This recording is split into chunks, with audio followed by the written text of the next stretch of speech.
네, 가난한 노인들을 위한 기본적인 복지가 기초연금입니다.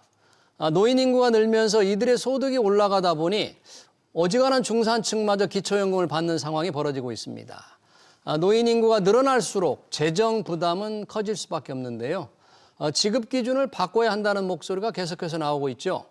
정부도 개편을 추진하기로 했습니다.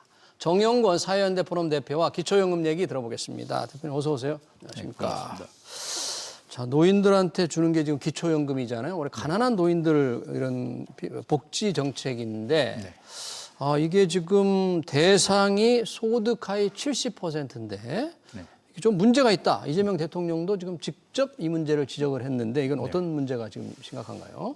예, 이제 저희가 기초연금이라고 이제 전체 어르신들 노인 중에서 소득 하위 70%에 대해서 이제 기초연금을 지급하고 있습니다. 2026년 현재 이제 단독 가구일 경우에는 34만 9,700원, 약 35만 원 정도. 35만 그다음에 원. 이제 부부 가구인 경우에는 이제 20% 감액해서 한 56만 원 정도 이렇게 지급되고 있는데 예. 사실은 이제 처음에 이제 2014년에 기초연금 도입될 때 대비해서 금액이 상당히 많이 올랐죠. 금액도 올랐고 실제로 이제 중위소득 대비해서 어느 정도냐 또는 기준 중위소득 대비해서 얼마 정도냐인데 네. 우리가 이제 기준을 정한 중위소득이라는 것을 복지부가 만들어서 2015년부터 시행했는데 그게 이제 표에 나오는 대로 256만 원입니다. 256만 그러니까 지금 중위소득이요? 기초연금 선정 기준 247만 원이니까 거의 뭐 기준 중위소득이 96.3% 정도 되는 예. 그래서 웬만한 어르신들이 사실은 좀 받지 않느냐 이것과 관련해서 이제 또 더 빈곤한 어르신들이 계시기 때문에 네. 이 부분을 좀 차등해서 하든지 좀 예. 합리적인 방안을 좀 모색해야 되는 게 하나이고 예. 두 번째는 이제 이렇게 이제 노인 인구는 급속하게 늘어나고 있고 네. 100% 다 재정으로 국민 세금으로 지급하다 보니까 재정 부담이 크기 때문에 이 부분과 관련해서 좀 살펴봐야 되지 않냐. 그래서 대통령께서는 당장 뭐 깎자 이런 주장을 하신 것은 아니고 예. 최근 한 3, 4년간 우리나라가 제대로 좀 국가가 제대로 작동을 하지 못한 것 같던데 여러 분야에서 질문을 던지고 하두를 던지시는데 기초연금과 관련해서도 이것을 갖다가 이제 한번 검토해 보자. 그런 이제 하두를 던지고 담론을 촉구하는 그런 상황인 것 같습니다. 예. 지금 소득의 70%까지 준다. 그러니까 이제 잘 사는 30%만 빼고 70% 준다는 거잖아요. 이론적으로 하면 10명 중 7명이 받는다는 거잖아요. 그러다 보니까 뭐 월급이 468만 원인 경우도 받는다는데 네. 이게 어떻게 가능한 거지? 월급 이 기준이라는 게? 아까 이제 247만 원이라고 했지 않습니까? 그런데 이제 근로소득 같은 경우에는 일단 자기가 벌이던 근로소득 중에서 116만 원을 일단 기본 공제해 줍니다. 아, 공제를 해준다 이거죠? 네, 거기다가 또 추가해서 30%를 또 공제를 해줘요. 추가 30% 공제해 주고요. 네네. 그러니까 이제 월급 기준으로 하면 468만 원. 네. 연봉 기준으로 하면 한 5,600만 원까지 이제 준다.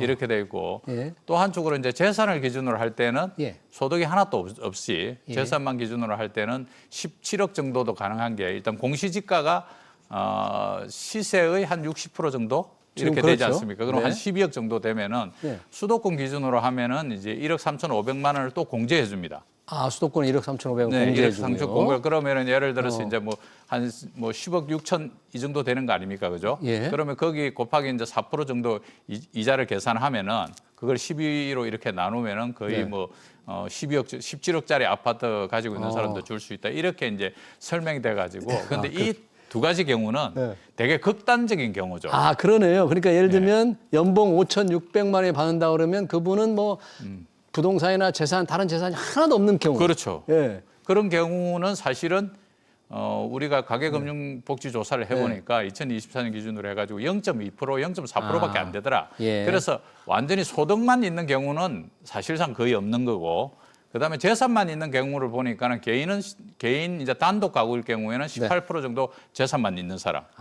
예를 들어서 이제 나이 드신 분들이 딱 집 하나 그렇죠. 예금 없는 경우. 뭐 이런 경우 있지 않습니까? 예. 그런 경우는 이제 18에서 25% 정도 있는데 이 되게 둘 다 극단적이다. 그래서 저희가 이제 가계금융 조사를 통해서 실제로 기초연금을 받으려면 자산을 다 조사하지 않습니까? 신고하고 자산을 조사해 보니까 거의 월 소득 기준으로 한 200만 원 이하로 받으신 분들이 기초연금을 수령하고 있는 이런 네. 구조다. 네. 왜냐하면 소득도 좀 있고, 소득도 있고. 사시는 집도 좀 있어야 되고 약간의 예금도 있고 이렇기 때문에 실질적으로 보면은 저렇게 뭐 5,600만 원까지 극단적으로 이렇게 표현 나오지도 않고요. 예. 또 우리가 이제 가계금융복지 조사를 해보면은 예. 실제로 이제 소득 하위 그러니까 이제 90% 정도까지 어르신들 이제 상위 그 노인을 갖다 기준으로 했을 때 예. 구분이 그러니까 예. 상위 20% 정도의 전체 연평균 소득이 4,500만 원 정도 됩니다. 그러니까 그렇군요. 노인 기준으로 하면은 상위 20% 정도도 4,500만 원밖에 못 벌기 때문에 실제로 그렇게 극단적으로 나타나지는 않는다. 그래서 소득도 조금 있고 예. 재산도 있고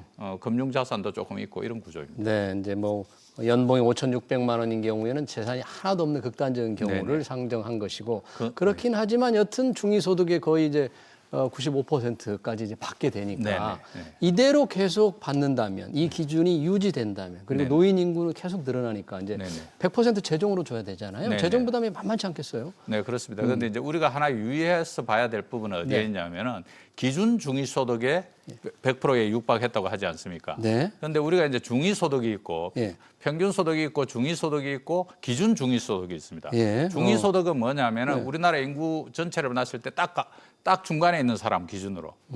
그게 이제 중위소득이 2024년 기준으로 327만 원입니다. 아, 중위소득은요. 네. 그런데 기준 중위소득은 저기 나오는 대로 256만 원이지 않습니까? 예. 그러니까 이제 복지부가 정한 적절한 기준을 정해가지고 그래가 주는 이 중위소득은 실제로 중위소득의 한 68% 정도밖에 안 되고 있는 구조거든요. 네. 그래서 저건 사실은 이제 정부가 재정 부담을 줄이기 위해서 기준 중위소득이라는 정부가 만든 안을 가지고 이렇게 기준을 정하겠다 보니까 발생하는 건데 실제로 기초연금 받는 사람들은 중위소득 기준으로 하면 68% 정도밖에 안 되는 구조이기 때문에 예. 뭐 그것이 과도하다고 이렇게 볼 수는 없지 않겠나 이렇게 되어 있는 구조이고요. 아, 그러네요. 두 번째로 이제 재정 부담과 관련해서는 이제 작년에 기준으로 해가지고 한 650만 명 정도의 어르신들이 예. 기초연금을 받으셨어요. 예. 작년에. 그런데 이제 올해는 작년에 받은 게 한 이제 26조 정도 되고 26조요. 네네. 네. 올해는 이제 779만 명 정도 받으실 걸로 예상하고 많이 있어요. 늘어나네요. 네네. 779만 명. 그러면 이제 재정이 한 28조 정도 이렇게 들어가고 전체 GDP 대비해서는 1% 정도, 네. 1.09% 정도 이렇게 나오는 이런 구조이고 그러네요. 이게 이제 시간이 지나면 훨씬 더 뭐 노인 인구도 늘어나고 늘어나니까. 그다음에 이제 금액도 이제 물가 상승률을 이렇게 포함시켜 드리다 보니까 늘어날 거 아닙니까? 그래서 실질적으로는 뭐 한 60조에서 120조 정도까지 예상하고 있는데 2060년 정도 되면 GDP의 한 2.8% 정도. 예. 그래서 비교적 그 뭐 재정 부담이 커지는 이런 구조로 들어가는 것이죠. 그러네요. 네. 그렇기 때문에 지금 아까 처음에 말씀하실 때 지금 1인당 현재 받는 게 34만 9천 원, 4만 9천 35만 원. 원인데 부부가 동시에 받으면 20% 감액하는데 네네. 이 감액하는 게 조금 부당하다, 불합리하다 그래서 조금 부부 감액을 줄인다면서요. 계획이 그렇게 돼 있어요? 어떻게 줄여요? 이거 이제 지난 이제 대선에서 예. 민주당의 공약이 하나는 이제 기초연금 금액을 40만 원으로 하겠다. 네. 그다음에 부부 감액은 폐지하겠다. 폐지하겠다. 이렇게 되는 거죠. 이제 근데 이제 방향성으로 보면 예. 사실은 우리가 이제 1가구 1연금으로 이렇게 돼 있는 구조예요. 네. 연금을. 예. 근데 실질적으로는 1일 1연금 체제로 가야 돼요. 1인 일연금. 1연금으로. 그렇죠. 1인 1연금 체제로 가기 위해서는 이 부부 감액 같은 경우는 폐지시켜야 된다.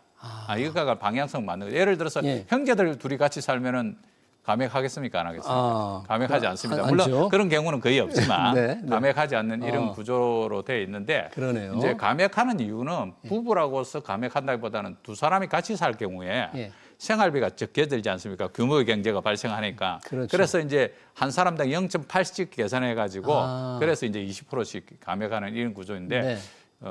아마 이것도 이제 재정이 꽤 소요가 됩니다. 사실은 더 늘어나게 되는 거죠. 폐지하면은. 그래서 이제 정부가 단계적으로 추진하는 방향과 관련해서는 이야기하고 있는데 네. 분명한 것은 1인 1연금으로 가기 위해서는 폐지하는 것이 방향성과 관련해서는 맞은 문제고 또 하나 이제 이 복지의 문제들이 사실은 다 같이 맞물려 있지 않습니까? 조금 내려가면 이제 기초 이제 우리 생활 보장이 있지 않습니까? 네, 네. 그래서 예를 들어서 기준 중위소득의 32% 정도 되면은 82만 원 이하는 기초생활에서 정부가 다 이제 보조를 해주도록 이렇게 돼 있는데 이것도 또 가구 기준으로 돼 있거든요. 그것도 예, 전체적으로는 복지 예. 구조가. 그래서 이 부분과 관련된 부분들도 한번 살펴보면서 가야 되되 방향성과 관련해서는 부부라고 해서 감액하는 것은 이제 폐지하는 것이 좋겠다. 단계적으로. 네. 네. 1인 1연금이라는 취지를 감안해서 단계 지금 좀 폐지 방향도 정부가 세우는 게 전부 다 폐지하는 게 아니라 단계적으로 하는 거죠. 소득 계층에 따라 조금 달리 시간을 두고 하는 거죠. 네, 그렇습니다. 그러면 지금 기초연금 아까 이제 재정의 부담이 워낙 크기 때문에 지금 이런 개편 얘기가 나오는데 지금 개편 방향으로 뭐 다양한 얘기가 좀 있다고 네, 하네요. 야당과 KDI에서 기초연금을 빈곤층으로 좀 한정한다든지 또는 기준 중위소득의 50% 이하로 한정한다든지 어떤 얘기들이 조금 나오고 있나요? 네. 이제 본질적으로 우리 기초연금과 관련해서 이제 어떻게 바라볼 것인가 이게 대단히 중요한 문제입니다. 어떻게 그래서 우리가 이제 바라보십니까? 소득 하위 70% 줄 때 예. 2014년도에 그 결정을 하는 과정에서 논쟁이 세 가지가 있었습니다. 네. 그 첫 번째가 이제 그 논쟁이 왜 발생했냐면 2012년 대선에서 박근혜 전 대통령이 공약으로 들고 간 게 내가 대통령 되면 내년에 모든 노인들에게 20만 원씩 기초연금을 지급하겠다 이렇게 공약을 걸은 거예요. 모든 노인에게? 네네. 역대 대통령 선거에서 가장 힛한 파격적이네요. 공약이었어요. 그 실제로 이제 대통령이 되시고 나서 예. 논의를 했어요. 근데 100%다 주는 거는 만만치 않은 거죠. 재정이 만만치 않은 거죠. 그래서 80%를 줄 것인가 70%를 줄 것인가 했는데 문제는 보편성에 있습니다.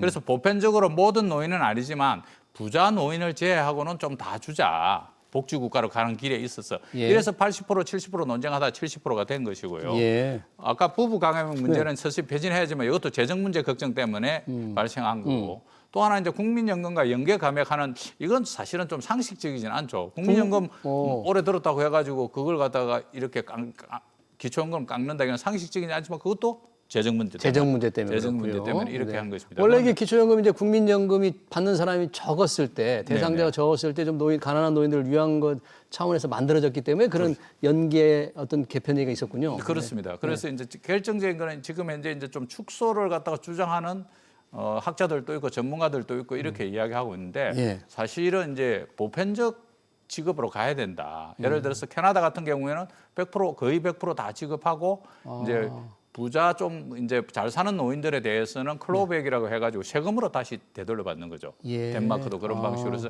저희도 이제 2014년 그렇게 이제 차라리 하자 보편적 복지국가 지향을 명확하게 해서. 네.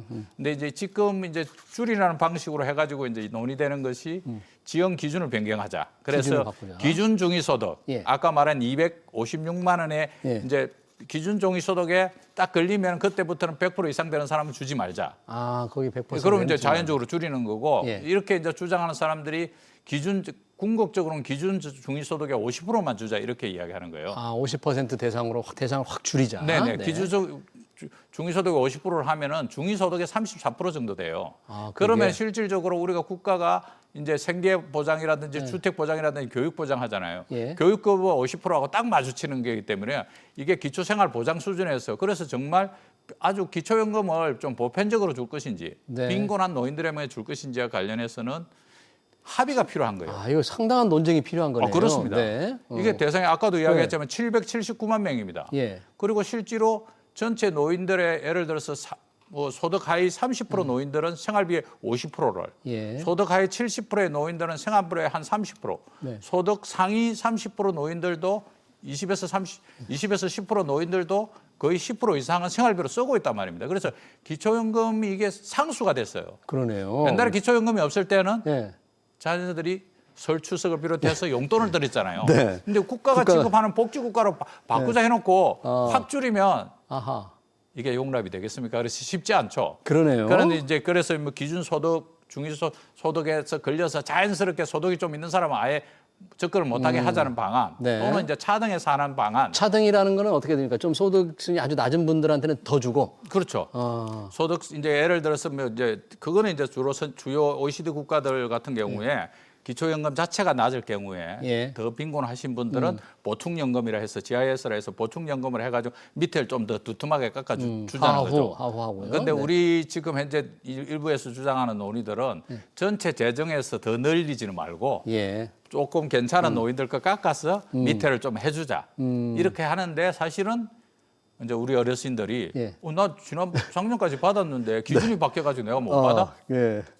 이런 것도 그러네요. 좀 쉽지 않은 구조라서 그러면 네. 이제 마지막으로 좀 짧게 답변을 부탁하고 네. 드리고 싶은데요. 이제 기초연금이 아까 올해 대상자가 779만 명이나 되니까 네. 어마어마하게 많은 사람이 받는데 맞습니다. 이게 지금 방향의 필요성, 재정의 부담이 계속될 수 없으니까 방향의 필요성은 인정하지만 이 표를 생각하면 정치권에서 이거 쉽게 바꿀 수 있을까요, 이거? 네. 우리 앵커님이 질문하신 대로 우리가 쉽게 생각하는 노인 문제와 관련해서 쉽게 하는 게 소위 지하철 무임승차, 그거 65세 노인들 그거 어렵습니다. 논쟁하다가 사실은 계산해 보면 제가 인당 한 10만 원 정도 1년에 혜택밖에 없어요. 네. 그것도 논쟁하다 결국 노인표 무서워서 못 했거든요. 네. 이건 지금 35만 원씩 지급되는 것을 갖다가 안 준다? 네. 생각처럼 어렵습니다. 그래서 지금 그리고 또 이제 연금의 문제는 네. 사회적 합의가 꼭 필요합니다. 네. 그래서 어느 한 정당이 결정하는 것이 아니고 이제 대통령이 제안하셨으니까 예. 담론을 시작하고 논의를 시작해서 예. 지혜를 모아 나가야 되는 그런 상황입니다. 알겠습니다. 지금 나오고 있는 기초연금 개편 논의 관련 얘기 잘 들었습니다. 지금까지 정용건 사회연대 포럼 대표였습니다. 대표님 고맙습니다. 감사합니다.